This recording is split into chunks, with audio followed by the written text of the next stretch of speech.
ഇതിലേക്ക് വേണ്ടി നമ്മളെ ഒരുക്കുന്ന ഈ ഭൂമിയിൽ നമുക്ക് കർത്താവിൻ്റെ ഇഷ്ടം ചെയ്യുവാനായിട്ട് അത് തിരിച്ചറിയുവാൻ നമ്മെ പ്രാപ്തമാക്കുന്ന ദൈവത്തിൻ്റെ തിരുവെഴുത്തുകളെ വിശുദ്ധന്മാരോട് ഒരുമിച്ച് നമുക്ക് അവകാശം തരുവാൻ കഴിയുന്ന കർത്താവിൻ്റെ മാധുര്യമുള്ള വിലയേറിയതാകുന്ന ദൈവവചനത്തെ നമുക്ക് പഠിപ്പാൻ തന്നിരിക്കുന്ന ഈ അനുഗ്രഹീത സന്ദർഭത്തെ ഓർത്ത ദൈവത്തെ സ്തുതിക്കുകയാണ് ഞാൻ കർത്താവിന് സ്തോത്രം ചെയ്യുന്നു.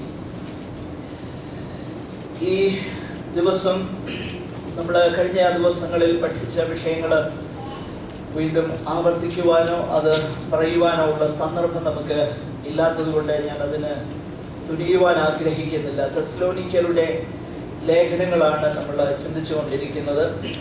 അതിൻ്റെ കണ്ടിന്യൂവിറ്റി നഷ്ടപ്പെട്ടാൽ തുടർന്ന് പറയുന്ന കാര്യങ്ങൾ മനസ്സിലാക്കുവാൻ അല്പം പ്രയാസമുണ്ടാകുമെങ്കിലും ഈ മീറ്റിങ്ങുകളിൽ ഈ മെസ്സേജസ് ഒക്കെ റെക്കോർഡ് ചെയ്യപ്പെടുന്നത് കൊണ്ട് അത് താല്പര്യമുള്ളവർക്ക് അത് ലഭിക്കുന്നതാണ്.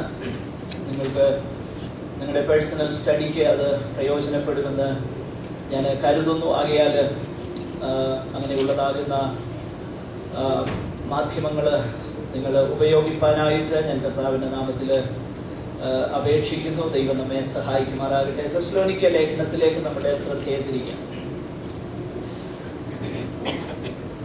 തെസ്സലോനിക്ക ലേഖനത്തിൻ്റെ ഏറ്റവും വലിയ പ്രാധാന്യത എന്നുള്ളത് നമ്മൾ കഴിഞ്ഞ ദിവസങ്ങളിൽ ചിന്തിക്കുകയുണ്ടായി. ക്രിസ്തു മരിച്ചു, യേശു കർത്താവ് നമുക്ക് വേണ്ടി മരിച്ചു, യേശു കർത്താവ് നമുക്ക് വേണ്ടി അടുക്കപ്പെട്ടു, കർത്താവ് മടങ്ങി വരുന്നു എന്നുള്ളതാകുന്ന Christ has died, Christ is risen and Christ is coming again. ഈ ഒരു പ്രധാനപ്പെട്ട പ്രതിപാദ്യ വിഷയത്തെ ആധാരമാക്കിയാണ് ബാക്കി എല്ലാ കാര്യങ്ങളും ബന്ധപ്പെടുത്തി പൗലോസ് ഈ ലേഖനത്തിൽ പറഞ്ഞിരിക്കുന്നത്. അതാണ് നമ്മൾ കഴിഞ്ഞ ദിവസങ്ങളിൽ ചിന്തിപ്പാനിടയായി തീർന്നത്. അതൊന്നും ആവർത്തിപ്പാൻ ഞാൻ ആഗ്രഹിക്കുന്നില്ല. ഞാൻ നേരത്തെ പറഞ്ഞതുപോലെ you can refer to those videos or audio series. God bless you. കഴിഞ്ഞ ദിവസങ്ങളിൽ 1-ാം അധ്യായത്തിൻ്റെ 4 വരെയുള്ളതാകുന്ന വാക്യങ്ങളാണ് നമുക്ക് അല്പമായി ചിന്തിപ്പാൻ കഴിഞ്ഞത്. മുന്നോട്ട് അവിടെ കാണത്തില്ല. 4 വരെയുള്ളതാകുന്ന വാക്യങ്ങൾ നമ്മൾ ശ്രദ്ധിച്ചു. വളരെ വിശദമായിട്ടുള്ള ഒരു പഠനം അല്ലായിരുന്നു എന്ന് വേണം പറയാൻ. കാരണം കഴിഞ്ഞ ആഴ്ചയിൽ പറഞ്ഞ കാര്യങ്ങൾ തന്നെ ഒത്തിരി വിശദീകരിക്കേണ്ടതാകുന്ന വിഷയങ്ങൾ അവിടെയുണ്ട്. പ്രത്യേകിച്ച് നമ്മൾ ചിന്തിച്ച് നിർത്തിയതാകുന്ന വിഷയങ്ങൾ. ദൈവസഭ എന്നുള്ളത് എന്താണ്? ദൈവമക്കളുടെ സവിശേഷത എന്താണ്? ഇത് നമ്മൾ കാണണം, മനസ്സിലാക്കണം. ഇത് വളരെ പ്രാധാന്യമുള്ള വിഷയമാണ്. ദൈവമക്കൾ ആരാണ് എന്നുള്ളത് തിരുവചനത്തിൽ നമ്മൾ കാണുന്നു. ഒന്ന് നമ്മൾ കണ്ടു, പിതാവാകുന്ന ദൈവത്തിലും പുത്രനാകുന്ന ക്രിസ്തുവിലും ജീവിക്കുന്ന ഒരു സമൂഹമാണ് ദൈവസഭ. രണ്ടാമതായി നമ്മൾ കണ്ടു, വിശ്വാസം, പ്രത്യാശ, സ്നേഹം എന്നീ 3 അനുഗ്രഹീത ഗുണങ്ങളാൽ ജീവിതം സമ്പുഷ്ടമായിരിക്കുന്ന അല്ലെങ്കിൽ അതിൻ്റെ അടിസ്ഥാനത്തിൽ ജീവിക്കുന്ന ഒരു സമൂഹമാണ് ദൈവസഭ. മൂന്നാമതായി നമ്മൾ കണ്ടു, ദൈവത്താൽ സ്നേഹിക്കപ്പെട്ടും തെരഞ്ഞെടുക്കപ്പെട്ടതുമാകുന്ന സമൂഹമാണ് ദൈവസഭ. അപ്പോൾ ഈ പറയപ്പെട്ടതാകുന്ന വിഷയങ്ങൾ എങ്ങനെയാണ് തിരിച്ചറിയാൻ കഴിയുന്നത് എന്നാണ് കഴിഞ്ഞ ആഴ്ചയിൽ നമ്മൾ ചിന്തിച്ച് നിർത്തിയത്. അത് ദൈവവചനം വളരെ വളരെ പ്രാധാന്യതയോടെ മനസ്സിലാക്കേണ്ട ഒരു വിഷയമാണ്. കാരണം നമ്മുടെ വാഴ്ത്തപ്പെട്ടവനാകുന്ന കർത്താവ് തന്നെ ഒരു വലിയ പോസിബിലിറ്റി, ഒരു സാധ്യതയെ കുറിച്ച് ദൈവവചനത്തിൽ നമ്മെ പഠിപ്പിക്കുന്നു. അതും അവിടുത്തെ വരവിനോട് ബന്ധപ്പെട്ട ഒരു വിഷയമായതുകൊണ്ടും നമ്മുടെ പഠനവുമായിട്ട് യോജിക്കുന്ന വിഷയമായതുകൊണ്ടും ഒന്ന് എടുത്തു പറഞ്ഞിട്ട് നമ്മൾ ഈ ഭാഗത്തേക്ക് പെട്ടെന്ന് വരുവാനാണ് ഞാൻ ആഗ്രഹിക്കുന്നത്. ഇത് വളരെ ശ്രദ്ധയോടെ നമ്മൾ മനസ്സിലാക്കണം. എന്താ ദൈവസഭ എന്ന് പറഞ്ഞാൽ? എന്താ ദൈവമക്കളുടെ അനുഭവം?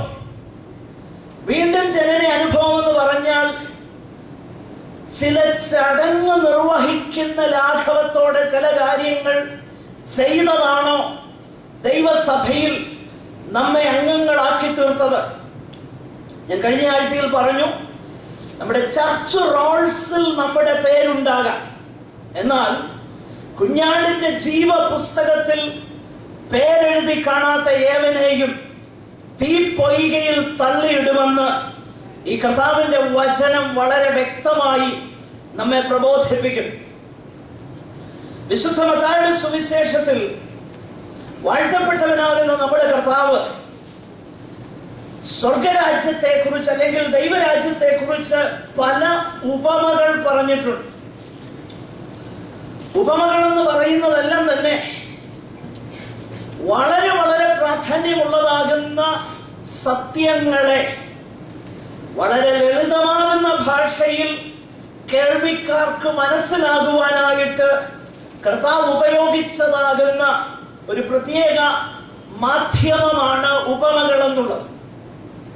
അതുകൊണ്ട് തന്നെ ഇത് വളരെ പ്രാധാന്യത്തോടെ നിൽക്കുന്നു. മത്തായിയുടെ സുവിശേഷം 13-ാമത്തെ അധ്യായത്തിൽ സ്വർഗരാജ്യത്തെ കുറിച്ച് അല്ലെങ്കിൽ ദൈവരാജ്യത്തെ കുറിച്ച് പല കാര്യങ്ങൾ പറഞ്ഞതിൽ ഒരു ഉപമ ഇതാണ്.